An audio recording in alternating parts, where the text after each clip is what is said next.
ஓம் சக்தி தாயே போற்றி. நீ நல்லது நினைத்தால் இந்த தாயின் ஆசீர்வாதத்தில் உனக்கு நல்லது மட்டுமே நடக்கும்.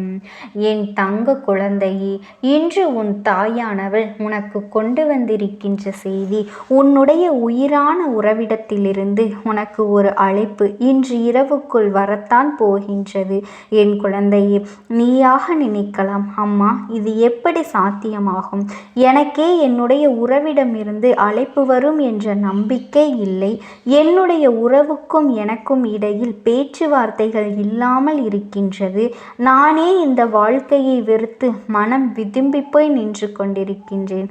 நீங்கள் சொல்வது போல மட்டும் நடந்துவிட்டால் என்னை விட அதிகமான சந்தோஷம் இங்கு வேறு யாருக்கும் கிடைத்து விடாது. என் பிள்ளையே, இப்படியாக நீ நினைக்கின்றாய் அல்லவா? உன் மனதில் உள்ள எண்ணங்கள் எல்லாம் உன் அம்மாவிற்கு தெரியாமல் இல்லை. என் தங்கமே, இன்று நான் உனக்கு தர இருக்கின்ற இந்த வாக்கில் உன்னுடைய வாழ்க்கையானது மீண்டும் பழைய நிலைக்கு திரும்பத்தான் போகின்றது.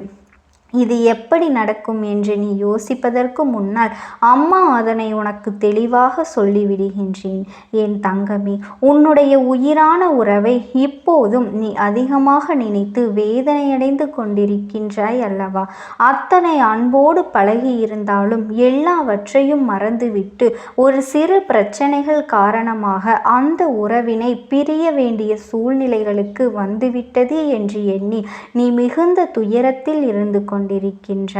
உனக்கு இந்த வாழ்க்கையில் நடக்கின்ற ஒவ்வொரு விதமான விஷயங்களிலிருந்தும் நல்ல நல்ல விடிவு காலம் பிறந்து விடாதா என்று நீ திணறிக் கொண்டிருக்கின்றாய். இப்படி இருக்கின்ற இந்த நேரத்தில் நம்முடைய உயிரான உறவிடமிருந்து நமக்கான நல்ல செய்தி கிடைத்துவிட்டால் போதும் என்று என் பிள்ளை நீ எண்ணிக்கொண்டிருக்கின்றாய். உன்னுடைய இந்த மனநிலையை உணர்ந்துதான் உன் அம்மா நான் உனக்கு இந்த செய்தியினை கொண்டு வந்திருக்கின்றேன். என் தங்க பிள்ளையும், நீ ஒரு விஷயத்தை தெளிவாக புரிந்து கொள்ள வேண்டும். உயிரான உறவு என்றால் என்ன தெரியுமா? வாழ்க்கையில் எந்த ஒரு சூழ்நிலையிலும் எத்தனை கஷ்டங்களிலும் அவர்களை விட்டு நாம் விலகிவிடக்கூடாது. அதிலும் குறிப்பாக சந்தோஷத்தை அவர்களோடு பங்கிட்டு கொள்ளாவிட்டாலும் கஷ்டங்களை அவர்களோடு பங்கிட்டு கொள்ள வேண்டும். இப்படி நினைக்கின்ற இந்த வாழ்க்கைதான் உனக்கு உயிரான உறவினுடைய வாழ்க்கை என்பதனை முதலில் நீ புரிந்து கொள்ள வேண்டும். என் செல்ல பிள்ளையே, எப்பேற்பட்ட சூழ்நிலையிலும் உன்னுடைய வாழ்க்கையில் உனக்கு நடக்க இருக்கின்ற பல நல்ல விஷயங்கள் எல்லாமே ஏதோ சில காரண காரியங்களை அடிப்படையாக வைத்துத்தான் உனக்கு நடக்காமல் போய்விடுகின்றது. எத்தனையோ பிரச்சனைகளை எல்லாம் பற்றி நீ நினைத்து கொண்டு உன் வாழ்க்கையை ஏனோ தானோ என்று வாழ்ந்து கொண்டு வருகின்றாய். என் தங்க பிள்ளையே, நீ உன் எதிர்காலத்தை எப்போதும் மனதில் வைத்து கொண்டு சிந்திப்பாயானால் நிச்சயமாக இதுவெல்லாம் உனக்கு மிகப்பெரிய மாற்றத்தை கொண்டு வந்து கொடுக்கும் என்பதில் எந்த ஒரு மாற்று கருத்தும் கிடையாது.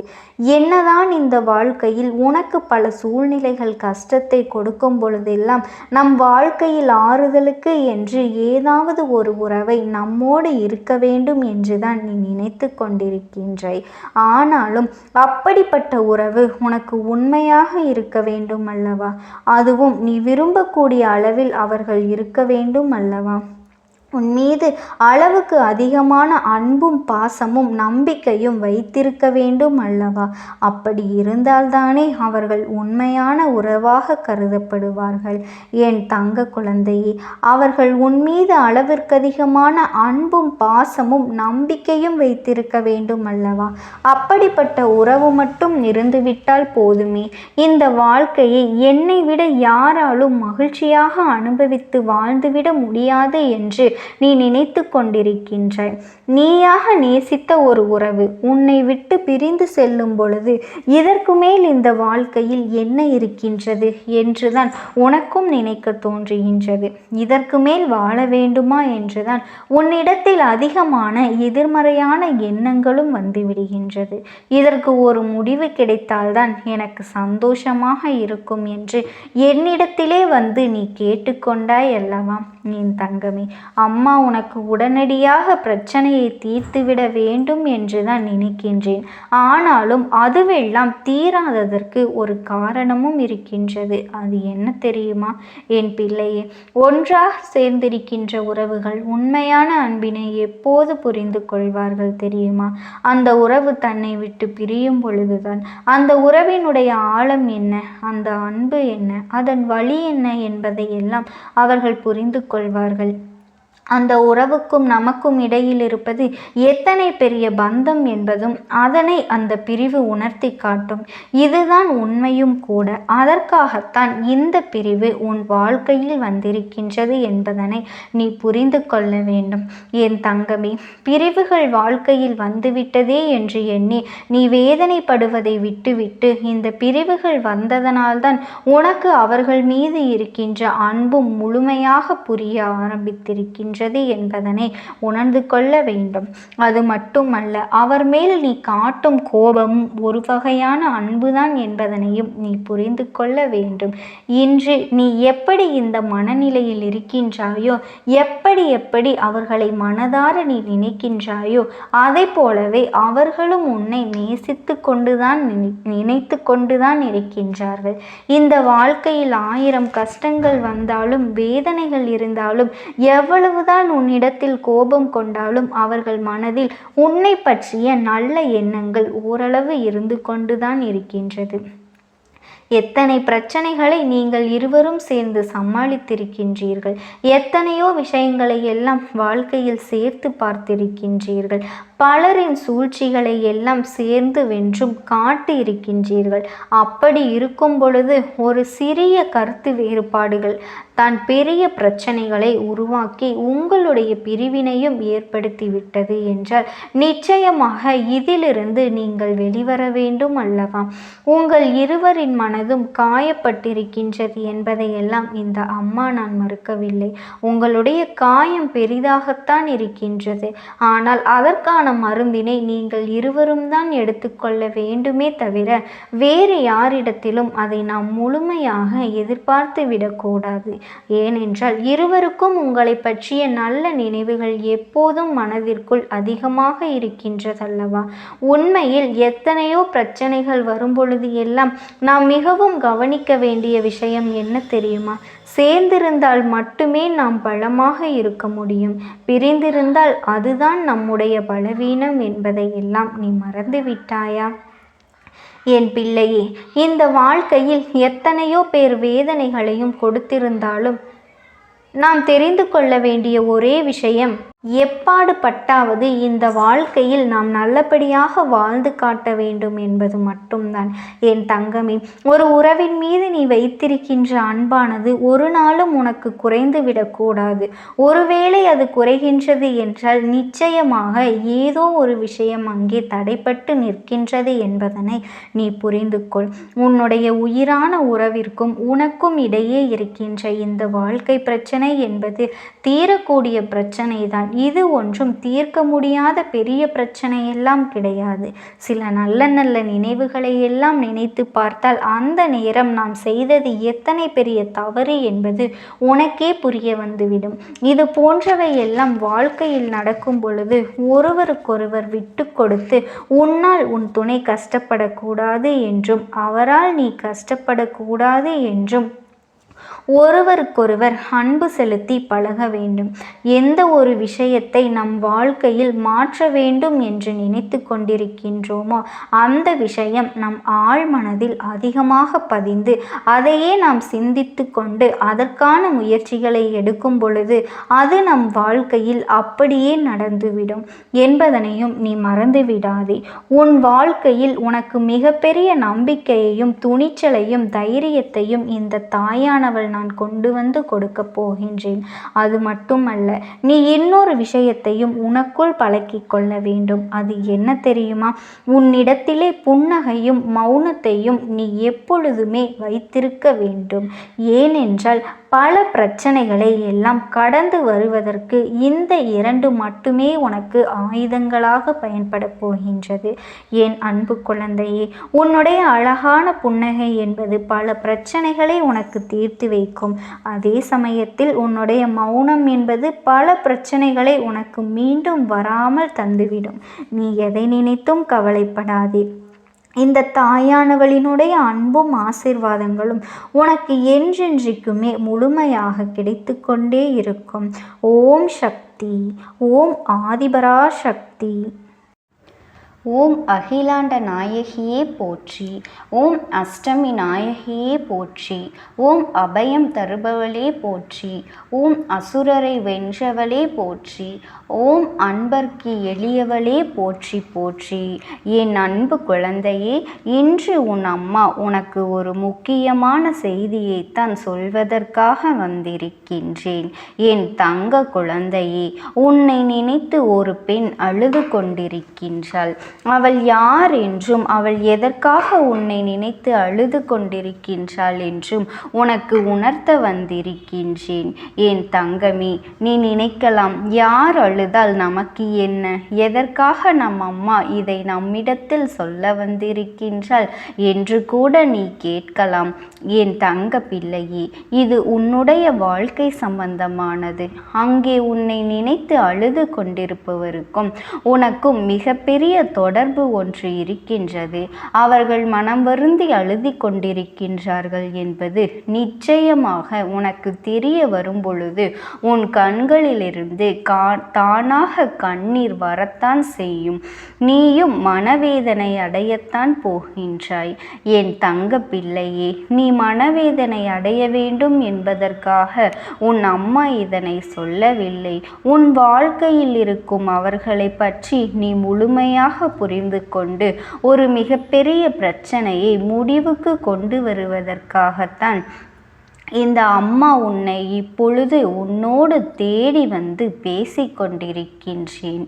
என் தங்க குழந்தையே, பொதுவாக ஒரு பெண்ணின் கண்ணீர் என்பது ஆணுக்கு வேண்டுமானால் காரியங்களை சாதித்து கொள்ளும் கருவி போலவும் எதிரே இருப்பவர்களை வீழ்த்தும் ஆயுதம் போலவும் இருக்கலாம்.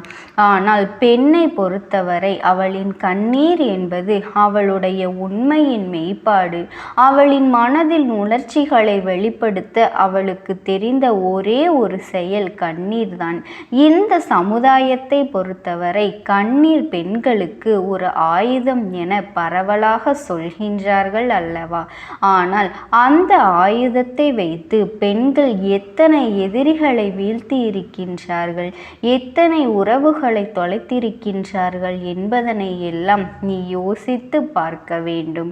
என் பிள்ளையே, எத்தனை உறவுகளிடமும் மண்டியிட்டு எத்தனையோ கஷ்டங்களை எல்லாம் குடும்பத்திற்காகவும் தன்னுடைய வாழ்க்கை துணைக்காகவும் அனுபவித்திருக்கின்றார்கள் என்பதையெல்லாம் நீ உன்னுடைய வாழ்க்கையில் கண்டிருக்கின்றாய் அல்லவா? அப்படி இருக்கும் பொழுது ஒரு பெண்ணின் கண்ணீரை நீ சாதாரணமாக எடுத்துக்கொள்ளக்கூடாது. ஒரு பெண் தனது கண்ணீரின் மூலம் அனைத்தையும் நிறைவேற்றி கொள்கின்றாள் என்று நீ நினைத்தாயானால் அது எல்லா நேரத்திலும் உனக்கு சரியான புரிதலை ஒரு நாளும் கொடுக்காது. என் தங்க குழந்தையே, இதனை நீ நிச்சயமாக புரிந்து கொள்ளத்தான் வேண்டும். உன் வாழ்க்கையில் இருக்கக்கூடிய பெண் மனதிற்குள் எதையும் தேக்கி வைத்து கொள்ளாமல் தன்னுடைய உணர்வை கண்ணீரால் வெளியே கொட்டிவிடுவதால் தான் பெண்கள் எப்பொழுதும் தெளிந்த மனதோடு சிந்திக்க முடிகின்றது என்பதனையும் நீ புரிந்து கொள்ள வேண்டும். அது மட்டுமல்ல என் பிள்ளையே, தன்னுடைய கண்ணீரை யார் முன் சிந்த வேண்டும் என்பதில் கூட பெண்கள் வரையறை வைத்திருக்கின்றார்கள். ஒரு ஆணின் முன்னால் அழக்கூடாது என தன் மனதை இறுக்கமாக்கி கொண்டால் அதன் பின்னர் அந்த இறுக்கம் நலிவடையாது என்பது இயலாத காரியம் அல்லவா? தன் கண்ணீரின் வலிமையை, இருக்கக்கூடிய வேதனையை இன்னொரு பெண் மட்டுமே நன்கு அறிவாள்.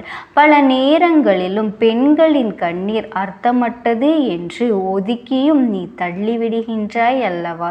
எப்படியாக இருந்தாலும் அந்த கண்ணீர் என்பது உனக்காகவும் உன்னுடைய குடும்பத்திற்காகவும் தான். அவர்கள் தன்னுடைய உணர்ச்சிகளை அடக்கி கொண்டு கண்ணீராக வெளிப்படுத்துகின்றனர். வருகின்றார்கள். என் பிள்ளையே, அந்த பெண் உன் மீது அதிகமான அன்பு கொண்டவள். அப்படிப்பட்ட பெண் அழுகின்றாள் என்றால் அந்த கண்ணீருக்கு காரணமாக ஏதாவது ஒரு விஷயம் இருக்கின்றது என்பதனை நீ புரிந்து கொள்ள வேண்டும். என் பிள்ளையே, பெண்ணை தெய்வத்திற்கு ஒப்பாக சொல்கின்றோம் அல்லவா? ஏனென்றால் அவர்களிடத்தில் தாய்மை பண்பு உள்ளது. முதலில் அவர்கள் உன்னை புரிந்து கொள்ளாமல் சில காயங்களை கொடுத்திருக்கலாம். அதையெல்லாம் திருத்தி கொள்வதற்கான வாய்ப்புகளை நீ கொடுத்திருக்கும் பொழுது அவர்கள் திருத்தி கொண்டு வருகின்றார்கள் அல்லவா? என் அன்பு பிள்ளையே, கணவன் மனைவி இருவரும் சேர்ந்திருக்கும் பொழுதுதான் தன்னுடைய துணையின் அருமை இருவருக்குமே சாதாரணமாகத்தான் தோன்றும். ஒரு சிறிய பிரிவினை சந்திக்கும் பொழுதுதான் வாழ்க்கையில் தன்னுடைய துணை எவ்வளவு முக்கியம் என்பதும் இருவருக்குமே புரியும். எல்லோருக்குமே அதனுடைய வழி என்ன என்பது சாதாரணமாக பேசினால் புரியாது. அதனை அந்த பிரிவின் மூலமாக அனுபவித்தால் மட்டுமே தெரிய வரும். என் தங்க குழந்தையே, அதனை நீயும் புரிந்து கொள்ள வேண்டும். ஆனால் ஒரு சிறிய பிரிவு வரும் பொழுதுதான் உண்மையான அன்பு என்றால் என்ன, அந்த உறவு நம்மோடு இல்லை என்றால் நம் வாழ்க்கை என்னவாகும் என்பதை எல்லாம் புரிய வைக்கும். என் தங்கமே, உன்னை நினைத்து அழுது கொண்டிருப்பவரும் அப்பேற்பட்ட ஒரு சூழ்நிலைதான் ஏற்பட்டிருக்கின்றது. தன்னுடைய வாழ்க்கையில் செய்தது எத்தனை பெரிய தவறு என்பதை எல்லாம் இப்பொழுது உணர்ந்து கொண்டிருக்கின்றார்கள். அவர்கள் தற்போது இருக்கின்ற மனநிலையில் கஷ்டங்களும் வேதனைகளும் இனிமேல் அவரை இது போன்ற ஒரு தவறை மீண்டும் செய்யாத அளவிற்கு மனதளவில் பக்குவப்படுத்தி வருகின்றது. என் தங்க பிள்ளையே, உனக்கும் அவர்களுக்கும் ஏகப்பட்ட கருத்து வேறுபாடுகள் இருந்த பொழுதும் ஒருவரை ஒருவர் பிரிந்து வாழ்ந்து கொண்டிருக்கின்றீர்கள். என் தங்க குழந்தையே, நான் சொல்வது யாரென்று இப்பொழுதாவது நீ புரிந்து கொண்டாய் அல்லவா? என் பிள்ளையே, உன்னை விட்டு பிரிந்த அவரின் எண்ணங்கள் முழுவதும் உன்னை சுற்றி சுற்றிதான் வந்து கொண்டிருக்கின்றது. நீ எந்த அளவிற்கு அவரால் வேதனைப்பட்டாய் என்பதை எல்லாம் அவரால் நன்றாக உணரவும் முடிகின்றது. நாம் ஏன் இத்தனை காயப்படுத்தினோம், நாம் ஏன் இத்தனை நாட்கள் பேசாமல் இருந்து விட்டோம் என்றெல்லாம் அங்கே கதறி அழுது கொண்டிருக்கின்றார்கள். உங்கள் இருவருக்கும் இந்த தனிமையானது வாழ்க்கை என்றால் என்ன என்பதனை உணர்த்தியிருக்கும் அல்லவா? என் செல்லமே, வாழ்க்கையில் சில பிரச்சனைகள் எல்லாம் வரத்தான் செய்யும். அதை எல்லாம் ஒற்றுமையாக கடந்து வர வேண்டியது உங்கள் இருவரின் பொறுப்பு என்பதனை நீ மறந்துவிடக்கூடாது. அன்பான தாம்பத்தியம் என்பது எல்லோருக்கும் அவ்வளவு எளிதில் கிடைக்காது. அது உனக்கு கிடைத்திருக்கின்றது என்றால் அதை நீ உதாசீனப்படுத்தாமல் காப்பாற்றி கொள்வதற்கு என்னவெல்லாம் செய்ய வேண்டுமோ அதைத்தான் நீ செய்ய வேண்டும். என் குழந்தையே, உன் மனதிற்குள் இருக்கின்ற அத்தனை கஷ்டங்களுக்கும் ஒரே முடிவு நீ மீண்டும் உன் துணையோடு சேர்ந்து வாழ்வது மட்டும்தான். அதனால் உன் அம்மா உன்னிடத்திலே வந்து இத்தனை விஷயங்களையும் சொல்லிக் கொண்டிருக்கின்றேன். என் செல்லமே, அம்மா சொல்வதில் உனக்கு மாற்று கருத்துகள் கூட இருக்கலாம். ஆனாலும் தன்னுடைய தவறுகளை எல்லாம் திருத்தி கொள்ள நீ ஒரு வாய்ப்பினை கொடுக்க வேண்டும் அல்லவா? ஒரு பெண்ணினுடைய கண்ணீர் என்பது அதிசக்தி வாய்ந்தது என்பதனை நீ புரிந்து கொள்ள அதற்கு வலிமை என்பது அதிகம் அல்லவா? அத்தனை எளிதில் உனக்காக யாரும் கண்ணீர் சிந்தி விடமாட்டார்கள். என் தங்க குழந்தையே, இதுவரை அவர்களை பற்றி உன் மனதில் ஏதேனும் சந்தேகம் இருந்தால் அதையெல்லாம் பேசி தீர்த்து விட வேண்டும். தேவையற்ற சந்தேகங்களை எல்லாம் நீ பேசாமல் உன் மனதிற்குள் வைத்திருந்தால் அது அதிகமாகிக் கொண்டேதான் செல்லுமே தவிர ஒரு நாளும் அதற்கான தீர்வு கிடைத்து விடாது. அது மட்டுமல்ல, முதலில் நம் துணை எப்படிப்பட்டவர் என்பதனை நீ உணர்ந்திருக்க வேண்டும். அது மட்டுமல்லாமல் தேவையற்ற சந்தேகங்களை நம் வாழ்க்கையில் நம்மிடம் எப்பொழுதும் வைத்திருக்க கூடாது. ஏன் தெரியுமா? சந்தேகம் என்ற ஒரு வார்த்தைக்கு இங்கு யாரிடத்திலும் முழுமையான பதில் இல்லை. என் தங்கமே, நம்பிக்கையும் அன்பும் மட்டும்தான் இந்த சந்தேகத்தை விரட்டி அடிக்குமே தவிர நம்முடைய துணையின் மீது நாமாகவே சந்தேகப்பட்டு அவர்களுடைய வாழ்க்கையையும் சேர்த்து நாம் வீணடித்து விடக்கூடாது. நீயாக ஒரு விஷயத்தை யோசித்துப்பார். தன் வாழ்க்கை துணையின் மீது சந்தேகப்பட்டு தன்னுடைய வாழ்க்கையையும் கெடுத்து அவர்களுடைய வாழ்க்கையையும் கெடுத்து தனியே வாழ்வதில் என்ன இருக்கின்றது? இந்த வாழ்க்கையில் நீ இப்படி வலிகளையும் வேதனைகளையும் அனுபவிப்பதற்காகவா நீ இந்த பிறவியினை எடுத்திருக்கின்றாய்? என் அன்பு குழந்தையே, இந்த வாக்கினை கேட்கின்ற உனக்கு நிச்சயமாக மனமாற்றம் வந்துவிட்டதானால் நிச்சயமாக உன் வாழ்க்கையில் நீ உன் துணையோடு சேர்ந்து வாழ்வதற்கான அத்தனை வழிகளையும் நான் ஏற்படுத்தி கொடுக்கின்றேன். என் தங்க